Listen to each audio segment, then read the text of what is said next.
Hello, hello! How are you guys?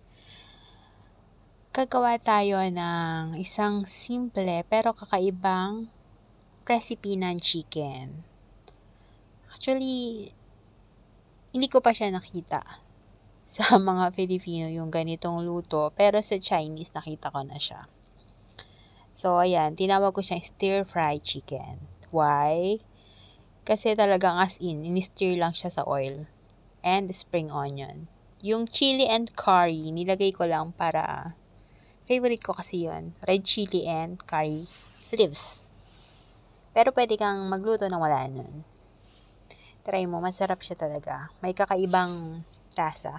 Pero, yung chicken, marinated ko na yan ha, 30 minutes ago. Like, salt and pepper ang nilagay ko. Depende sa inyo kung gusto nyo lagyan ng bawang or something. Pero kasi ako, usually, pag ganito, ang nilalagay ko lang is salt and black pepper. Ayan. Tapos yung pag nilagay mo na yung chicken, syempre, mainit na mantika, medyo ilohit mo para hindi masunog yung balat niya.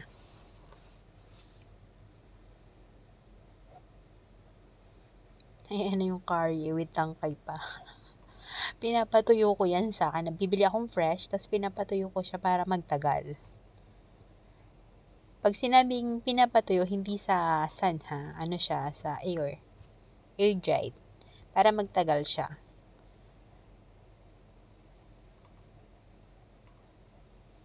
Nagbabago na yung kulay niya. Pag malakas yung apoy, masusunog siya agad.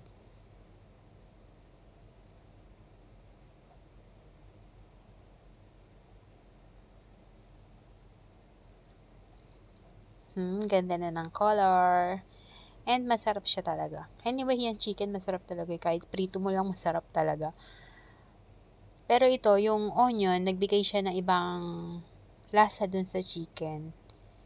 I mean, yung spring onion. Ayan, maluluto na siya. Nilagyan ko siya ng konting paminta. Pero buo. Pwede din hindi lagyan. Ayan, okay na. Pwede na tayong kumain. Thank you guys. Bye.